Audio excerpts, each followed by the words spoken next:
विश्वास। रत्नागिरी शहर स्वच्छ आणि सुंदर ठेवणे ही प्रत्येकाची जबाबदारी असल्याचे स्पष्ट मत उद्योगमंत्री तथा रत्नागिरी जिल्ह्याचे पालकमंत्री डॉक्टर उदय सामंत यांनी व्यक्त केले आहे।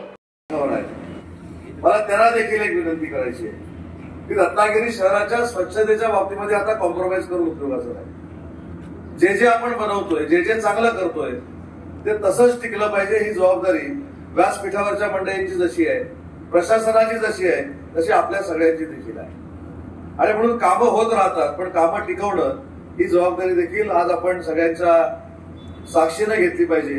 नाहीतर 2 वर्ष झाली, 4 वर्ष झाली, पुन्हा एकदा त्या इमारतीचं जर आपल्याला काम नव्यानं काढावं लागलं तर काम करणाऱ्यावर अविश्वास निर्माण होतो आणि काम करणारा आरोपीच्या पिंजऱ्यामध्ये उभा राहतो। आणि म्हणून जशी जबाबदारी प्रशासनाची आहे, जशी जबाबदारी लोकप्रतिनिधींची आहे, तशी जबाबदारी राहणाऱ्यांची देखील आहे आणि या पूर्ण परिसरामध्ये असलेल्या व्यापाऱ्यांची देखील आहे।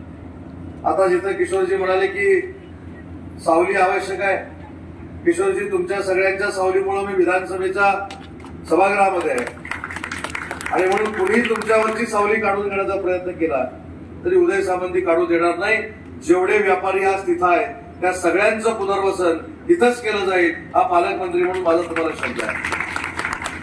वैशिष्ट्यपूर्ण निधी अंतर्गत रत्नागिरी नगर परिषद हद्दीतील जुन्या भाजी मार्केटच्या नूतन इमारत बांधकाम कामाचा शुभारंभ पालकमंत्री डॉक्टर उदय सामंत यांच्या उपस्थितीत वातावरणात पार पडला।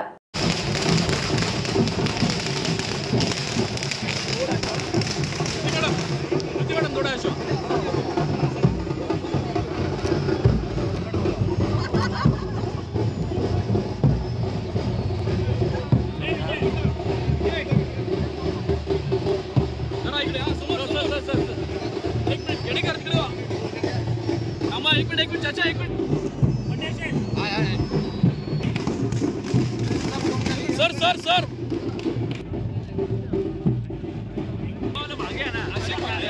आगे वाले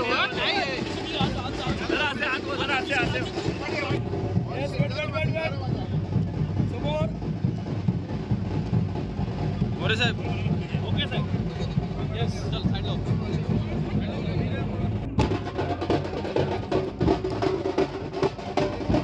हाँ यस मैडम बड़ी यस ओके।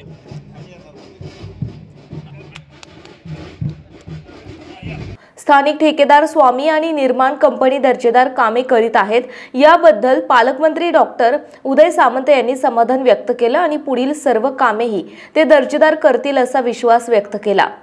व्यापार केलाय या लोकांना नव्यानं कोणतरी इथं आणून बसवायचे आणि आपला नगरपालिकेचा उद्योग सुरू करायचा अशातला धंदा हा नगरपालिकेला मी करू देणार नाही।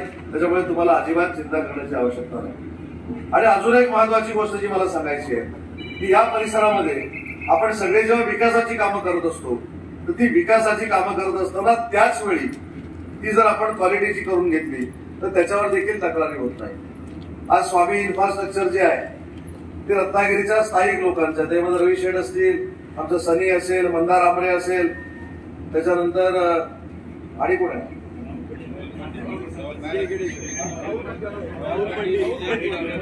विजय खेडेकर आहेत आणि कोण आहे राहुल पंडित आहे, अलिमिया गाजी साहेब। प्रत्येकाला व्यवसाय करून कमवण्याचा अधिकार आहे, त्याच्यामुळे जे काय कमवतील त्यातलं थोडं जनतेला वाटावं एवढीच माझी मला विनंती आहे। जनतेला म्हणजे सामाजिक कामासाठी आता उद्यापासूनच त्यांच्याकडे रांग लागायची, पण त्यांनी देखील क्वालिटीची कामं करून दाखवली।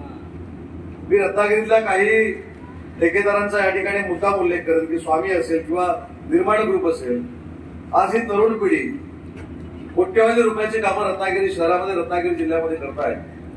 मला वाटतं अलिमिया काजी साहेब त्यांच्याकडे वेगळ्या दृष्टिकोनातून बघण्यापेक्षा ते रत्नागिरीतले आहेत आणि स्वतःच्या पायावर उभे राहिले, ते रत्नागिरीतले सायकलवर फिरणारे आज ऑडीमधनं फिरतायत, हे समाधान आपल्या सगळ्यांना असलं पाहिजे। ते ऑडीमध्ये का गेले ही चर्चा करण्यापेक्षा ते ऑडीमध्ये गेले किंवा अजून कुठच्या मर्सिडीजमध्ये गेले याचा अभिमान आपल्या सगळ्यांना पाहिजे। कारण शेवटी आपले स्थानिक आहेत, स्थानिक कष्ट करून मोठे होत आहेत आणि म्हणून कष्ट करून मोठे होत असताना देखील रवी शेठ याची क्वालिटी देखील जपणं अतिशय महत्वाचं आहे। त्यांनी एक इमारत उभी केली पशुसंवर्धन बरोबर विभागाची, अतिशय देखणी इमारत तुम्ही उभी केलेली आहे। त्याच्यामुळे ही सगळी कामं तुम्ही चांगल्या प्रतीची जशी कराल ती तशीच टिकवणं आमच्या सगळ्यांची जबाबदारी आहे. आणि म्हणून स्वामीच्या सगळ्या पार्टनर्सचे मी धन्यवाद एवढ्यासाठीच मानतो की तुम्ही चांगलं काम करताय. चांगलं काम करत असताना इतके वर्ष तुम्ही एकत्र टिकला हे आपल्या सगळ्यांच्यात महत्वाचं आहे. बरोबर ना? एकत्र टिकणं.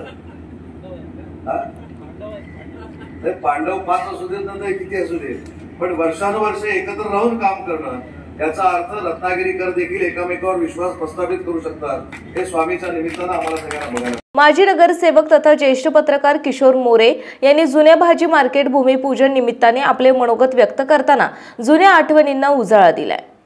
प्रसंगी उपस्थित असलेले राज्याचे उद्योगमंत्री आणि रत्नागिरी जिल्ह्याचे पालकमंत्री उदयजी सामंत आणि सर्व व्यासपीठ मित्रो, आज या ठिकाणी जुनी भाजी मंडईचं भूमिपूजन होतं.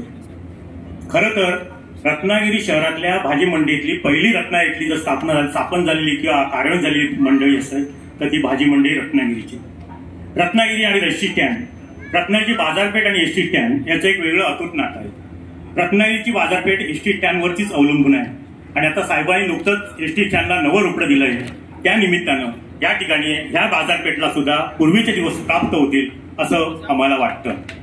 मुळात रत्नागिरी शहरातला हा भाग मध्यवर्ती बाजारपेठ या ठिकाणची असलेली विविध असलेली कार्यकारी मंडळं, बैलबाग असेल, गवळीवाड असेल, नवलाई असेल किंवा आपल्या बालकी मेहतर असेल किंवा सर्व मंडळांचं आणि उदय सामंतांचं पालकमंत्री यांचं गेल्या अनेक वर्षाचं अतिशय ऋणानुबंधांचा संबंध आहे. आणि त्या माध्यमातून आम्ही सर्वांनी सामंत साहेबांना विनंती केली की रत्नागिरीची जी नाळ आहे ती मूळ रत्नागिरीची भाजी मंडईशी जुळलेली आहे. रत्नागिरीची साहेब एक बाजारपेठची एक हैसियत अशी आहे, या बाजारपेठमध्ये येणारा माणूस प्रत्येक एसटी स्टँडवर या बाजारपेठीत येतो. स्थानिक ग्राहक त्या प्रमाणात या ठिकाणी फार कमी येतात, पण ग्रामीण भागातून ह्या बाजारपेठच्या भाजी मंडईचं वेगळं नातं आहे. आमची तुम्हाला विनंती आहे की या भाजी मंडईने अनेक ह्या रत्नागिरीतले जीवन चढउतार पाहिलेले आहेत. या मंडईने जुन्या मंडईमध्ये अनेकांना आपल्या मायेच्या सावलीखाली व्यापाऱ्यांना सामावून घेतलेलं आहे.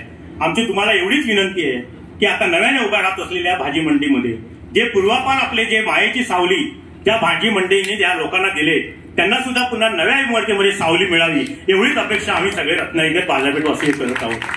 खरं तर सावंत साहेबांचं ह्या सगळ्या मंडळीची अत्यंत प्रेमाचे संबंध आहेत आणि त्याचबरोबर ह्या ठिकाणी सर्व मंडळी ह्या ठिकाणी आलेत, उपस्थित राहिलेत. आणि त्याचबरोबर मंडईतलं एक वेगळं वैशिष्ट्य असं की साहेब कोणी सांगेल की रत्नागिरीमध्ये किती बाजार भरो, पण आमची भाजी मंडईची जी बाजारपेठची जी लाईन आहे दंडी नाका वरची लागेल तिथे स्वस्त भाजी मिळते असं एक हैसियत आहे. आणि त्यामुळे बऱ्याच ठिकाणी मोठ्या प्रमाणात ह्या ठिकाणी भाजी मंडईमध्ये लोक येतात आणि 3-3 पिढ्या आहेत. पोद्दार असतील, संकेश्वरी असतील, भोळे असतील, 3-3 पिढ्या भाजी मंडईने बघितलेल्या आहेत आणि आता त्यांची जवळ 3री का 4थी पिढी या मार्गाने ह्या भाजी मंडईमध्ये व्यवसायामध्ये आहे. त्यामुळे आमची तुम्हाला पुन्हा एकदा विनंती आहे की आज आपण या भाजी मंडईचं भूमिपूजन केलं. आपण या सर्वांच्या विनंतीने नवलाई तळ्याचं सुद्धा आपण नव्याने नूतनीकरण करण्यासाठी आपण निधी उपलब्ध करून दिला आणि साधारण ह्या अनेक वर्षाचं आपलं नातं त्या निमित्ताने पुन्हा दूर करण्याचा साहेब आपण प्रयत्न केला. त्याबद्दल तुमचं मनपूर्वक अभिनंदन करतो. आणि या बाजारपेठवासियांचं असंच प्रेम आम्ही तिघे, विजय खेडेकर असतील, विकास पाटील असतील, आम्ही इथे येणाऱ्या प्रत्येकाला न्याय देण्याची भूमिका घेऊ आणि त्या माध्यमातून आपल्या पक्षाचे किंवा आपलं पाठबळ सुद्धा मजबूत करण्यासाठी संघटनेच्या माध्यमातून प्रयत्न करू एवढी मात्र ग्वाही देतो आणि थांबतो. महाराष्ट्रातील तसेच कोकणातील महत्त्वाच्या बातम्या पाहण्यासाठी कोकण 24 तास न्यूज चॅनलला यूट्यूबवर सबस्क्राईब करा आणि बेल आयकॉन प्रेस करा.